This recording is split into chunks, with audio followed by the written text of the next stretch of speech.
चुनाव आयोग ने आंध्र प्रदेश के मुख्य सचिव और डीजीपी को किया तलब। वोटिंग के बाद राज्य में हिंसा को लेकर आयोग नाराज, स्पष्टीकरण की मांग। दिल्ली के सीएम अरविंद केजरीवाल ने कांग्रेस उम्मीदवार जेपी अग्रवाल के समर्थन में चांदनी चौक में की रैली। कहा, दिल्ली की जनता इस बार बीजेपी को देगी करारा जवाब।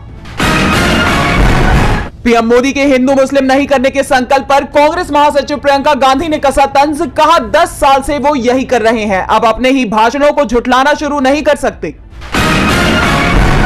शेयर बाजार में गिरावट, 117 अंकों की गिरावट के साथ 72,987 पर बंद हुआ सेंसेक्स, तो 17 अंकों की गिरावट के साथ 22,200 पर बंद हुआ निफ्टी। कांग्रेस सांसद राहुल गांधी ने बुधवार को ओडिशा के बलांगीर में एक रैली की। इस दौरान राहुल ने कहा कि हमारा पहला क्रांतिकारी कदम जातिगत जनगणना है, जिससे देश के हर वर्ग को उसकी हिस्सेदारी पता चल पाएगी। इसके साथ ही उन्होंने मीडिया पर निशाना साधते हुए कहा कि अडानी को एयरपोर्ट और डिफेंस के कॉन्ट्रैक्ट मिलते हैं तो मीडिया कहता है कि विकास हो रहा है, मनरेगा लागू होता है, किसानों का कर्ज माफ होता है, तो मीडिया कहता है कि देखो गरीबों और किसानों की आदत बिगाड़ रहे हैं, इसीलिए हम देश में करोड़ों लखपति बनाएंगे। देश में 90% लोगों की कहीं भी भागीदारी नहीं है। टीवी पर मीडिया वाले अंबानी की शादी दिखाएंगे और पीएम मोदी का वीडियो दिखाएंगे, लेकिन किसान, मजदूर और बेरोजगार युवा की आवाज कभी नहीं दिखाएंगे। तो वहीं समाजवादी पार्टी के प्रमुख अखिलेश यादव ने लखनऊ में कांग्रेस के राष्ट्रीय अध्यक्ष के साथ इंडिया गठबंधन की प्रेस कॉन्फ्रेंस की। इसके बाद अखिलेश ने यूपी के बलरामपुर और फैजाबाद में रैली की, जहां अखिलेश ने पीएम मोदी पर हमला करते हुए कहा कि चौथे चरण का चुनाव खत्म हो गया है, बीजेपी का झूठ जितना पहाड़ चढ़ना था चढ़ चुका है, अब उतरना शुरू हो गया है। 4 जून को मीडिया की आजादी का दिन होगा, क्योंकि इस बार जन समर्थन इंडिया गठबंधन के लिए जनता में दिखाई दे रहा है और आने वाले समय में 140 करोड़ की जनता उनको 140 सीटों पर समेट देगी। बीजेपी का रथ धस गया है। ये जो कहते थे 400 पार, अब इनको दिखाई पड़ रही है 400 हार। जब से इलेक्टोरल बॉन्ड की जानकारी बाहर आई है, भारतीय जनता पार्टी का बैंड बज गया है, इनकी भाषा बदल जाती है। इसके साथ ही अखिलेश ने जनता से सवाल किया कि जब डबल इंजन ने कोई विकास नहीं किया तो इस इंजन को हटाओगे कि नहीं। तो वही पीएम मोदी ने आज महाराष्ट्र में रैली की, जहां पीएम ने कहा कि मैं आपके पास आज आशीर्वाद मांगने के लिए आया हूं। बिहार के मुख्यमंत्री नीतीश कुमार को लेकर पूर्व उप मुख्यमंत्री तेजस्वी यादव के तेवर नरम पड़ते दिखाई दे रहे हैं। तेजस्वी अपनी रैलियों में मोदी सरकार पर तो निशाना साध ही रहे हैं, लेकिन नीतीश को लेकर नरमी दिखा रहे हैं। जबकि कुछ दिनों पहले तक तेजस्वी नीतीश के खिलाफ खासे हमलावर थे। तेजस्वी यादव ने दावा किया है कि नीतीश कुमार का पूरा सहयोग उनको मिल रहा है। मधुबनी जिले में एक रैली को संबोधित करते हुए उन्होंने कहा कि नीतीश चाचा का आशीर्वाद हमारे साथ है। चाचा शरीर से एनडीए में है, लेकिन मन से हमारे साथ है। बीजेपी ने चाचा को हाईजैक कर लिया है, वो बीजेपी के साथ खुश नहीं है। दरअसल बीते दिन पीएम मोदी ने वाराणसी में नामांकन दाखिल किया और खराब तबीयत का हवाला देते हुए नीतीश कुमार इसमें सम्मिलित नहीं हुए, जिसके बाद इसे लेकर कई तरह की चर्चाएं शुरू हो गई। इन चर्चाओं को तूल देते हुए तेजस्वी ने एक बार फिर एनडीए को घेर लिया है।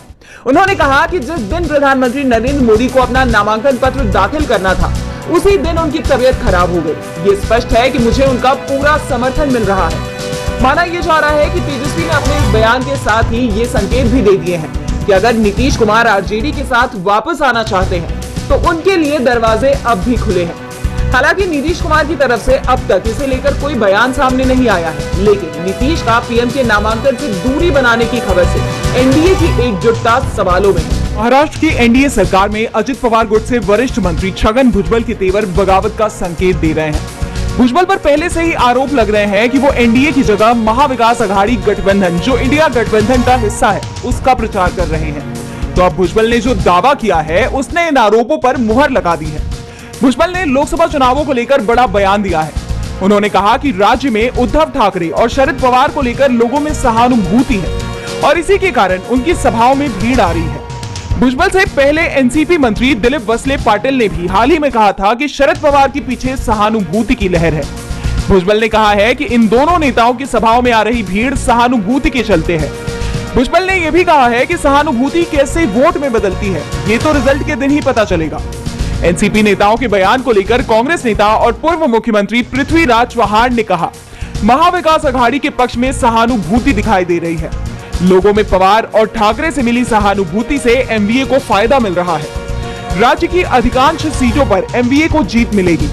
अब तक हुए मतदान में ये दिखाई भी दिया। महाराष्ट्र में 4 चरणों में अब तक 35 सीटों पर वोट डाले जा चुके हैं और 5वें और अंतिम चरण में मुंबई क्षेत्र के साथ राज्य की कुल 13 सीटों पर वोटिंग होनी है। पश्चिम बंगाल की सियासत में हलचल तेज है। राज्य में सियासत राजनीतिक दलों की वजह से नहीं बल्कि राज्यपाल के कारण तेज है। एक बार फिर राज्यपाल सीवी आनंद बोस महिला के साथ छेड़छाड़ के आरोपों से घिर गए हैं। उन पर एक ओडिसी क्लासिकल डांसर ने दिल्ली के एक 5 स्टार होटल में शोषण का आरोप लगाया है। उन्होंने इसे लेकर अक्टूबर 2023 में शिकायत दर्ज करवाई थी और 6 महीने की जांच के बाद पिछले हफ्ते बंगाल पुलिस ने राज्य सरकार को जांच रिपोर्ट सौंपी है और अब ये मामला सामने आया है। ओडिसी डांसर ने अपनी शिकायत में बताया था कि वे विदेश यात्रा से जुड़ी दिक्कतों को लेकर राज्यपाल से मदद मांगने गई थी और पुलिस ने अपनी रिपोर्ट में ये कंफर्म किया है कि डांसर की बताए वक्त पर राज्यपाल के होटल में घुसने और निकलने का सीसीटीवी फुटेज है, जिसके बाद राज्यपाल के लिए मुश्किलें बढ़ती हुई नजर आ रही हैं। हालांकि मामले में राज्यपाल की तरफ से अब तक कोई जवाब नहीं आया है, लेकिन ये पहला ऐसा आरोप नहीं है। हाल ही में आनंद बोस पर राजभवन की पूर्व महिला कर्मी ने भी छेड़छाड़ के आरोप लगाए थे, जिस पर सत्ताधारी पार्टी और राज्यपाल के बीच तीखी बयानबाजी भी सामने आई है। राज्यपाल ने आरोपों से इनकार करते हुए पुलिस को सीसीटीवी फुटेज देने से भी इनकार कर दिया था। साथ ही उन्होंने राजभवन के सभी कर्मचारियों को पुलिस से संपर्क करने से मना कर दिया था, जिसके बाद राज्यपाल पर कई तरह के सवाल उठ रहे थे कि आखिरकार राज्यपाल जांच से क्यों भाग रहे हैं। और अब एक और शिकायत महिला शोषण की उनके खिलाफ सामने आई है। न्यूज क्लिक के फाउंडर प्रवीर पुरकायस्थ को सुप्रीम कोर्ट ने बड़ी राहत दे दी है। सुप्रीम कोर्ट ने बुधवार को उनकी गिरफ्तारी को अवैध बताते हुए रिहाई का आदेश दिया है। सुनवाई के दौरान जस्टिस BR गवई और जस्टिस मेहता की बेंच ने कहा, ये कहते हुए कोई हिचकिचाहट नहीं है कि पुलिस ने गिरफ्तारी का आधार नहीं बताया। रिमांड ऑर्डर भी अवैध है। UAPA के तहत पुरकायस्थ की गिरफ्तारी अवैध थी। कोर्ट ने कहा कि प्रवीर को गिरफ्तारी का आधार बताना चाहिए था। उन्हें कस्टडी से रिहा होने का अधिकार है। आपको बता दें, न्यूज क्लिक एक डिजिटल मीडिया प्लेटफॉर्म है जिस पर चीन से फंडिंग लेने के आरोप लगाए गए थे। दिल्ली पुलिस की FIR के मुताबिक न्यूज क्लिक पर चीनी प्रोपेगेंडा फैलाने का और देश की संप्रभुता को खतरे में डालने का आरोप था। इसके अलावा कंपनी के फाउंडर पुरकायस्थ पर 2019 के लोकसभा चुनाव के दौरान चुनावी प्रक्रिया को बाधित करने के लिए people's alliance for democracy and secularism के साथ साजिश रचने का भी आरोप लगाया गया है। बीजेपी ने न्यूज क्लिक पर चीन का साथ देकर भारत में माहौल खराब करने का आरोप लगाया था। इनके खिलाफ IPC की धारा 153A धर्म जाति के आधार पर विभिन्न समूहों के बीच दुश्मनी को बढ़ावा देना, इसके साथ साथ UAPA की कई धाराएं 13, 16, 17, 18 और 22 भी लगाई गई हैं। अब कोर्ट के फैसले का असर दूसरे मामलों पर भी पड़ता दिखाई दे सकता है, खास तौर पर दिल्ली के CM अरविंद केजरीवाल और झारखंड के पूर्व CM हेमंत सोरेन के मामले में भी। दोनों ने ही अपनी गिरफ्तारी को सुप्रीम कोर्ट में चुनौती दी है और कोर्ट जल्दी ही इस पर सुनवाई कर फैसला सुना सकता है। 5वें चरण के चुनाव के लिए सरगर्मियां तेज हैं। यूपी में एक तरफ अमेठी रायबरेली हॉट सीट बनी हुई है, तो दूसरी तरफ कैसरगंज के भी चर्चे तेज हैं। कैसरगंज से मौजूदा बीजेपी सांसद बृजभूषण शरण सिंह का टिकट तो कट चुका है, लेकिन पार्टी ने उनके बेटे करण को उम्मीदवार बनाया है और अब इस क्षेत्र में भी चुनाव प्रचार तेज होते हुए नजर आ रहे हैं। 20 मई को यहां वोटिंग होनी है, इसलिए अब बीजेपी सांसद खुद अपने बेटे के प्रचार में उतर गए हैं। उन्होंने जनता से अपील करते हुए कहा कि आज हम थोड़ा संकट में हैं, मुसीबत में हैं। इस संकट के समय में आपका समर्थन मांग रहे हैं। उनके इस बयान के अहम मायने निकाले जा रहे हैं।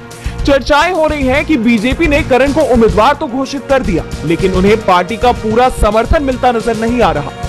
चुनाव में महज 5 दिन बचे हैं, लेकिन अब तक बीजेपी का कोई भी बड़ा केंद्रीय नेता यहां प्रचार के लिए नहीं पहुंचा है।